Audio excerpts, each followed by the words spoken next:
રાધનપુરના ભીલોટ ગામે પ્રેમ લગ્ન સંબંધમાં વિવાદમાં હિંસક હુમલામાં થઈ લાકડીઓ વાળી। 17 શખ્સ સામે ફરિયાદ, મહિલાને ઈજા, કારના કાચ તૂટી પડ્યા। રાધનપુર તાલુકાના ભીલોટ ગામમાં પ્રેમ લગ્નનો વિવાદ ચરમસીમાએ।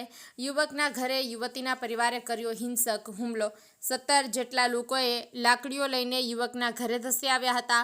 ઘરમાં ઘૂસી મહિલાને આડધડ માર મારી ઈજા પહોંચાડી હતી। હુમલાખોરોએ બહાર પાર્ક કારના કાચ પણ તોડી નાખ્યા હતા। ઈજાગ્રસ્ત મહિલાએ રાધનપુર પોલીસ મથકે ફરિયાદ નોંધાવી। કુલ 17 શખ્સ સામે મારઝૂડ, ધમકી સહિતની ગંભીર કલમ હેઠળ કેસ નોંધાયો। પીએસઆઈ એચ.વી. ચૌધરી દ્વારા આગળની વધુ તપાસ હાથ ધરવામાં આવી છે। ભીલોટ ગામે પ્રેમ સંબંધમાં ખેલાયું ધીંગાણું। અહેવાલ હરગોવન ચૌહાણ, ખબર બનાસકાંઠા ન્યૂઝ।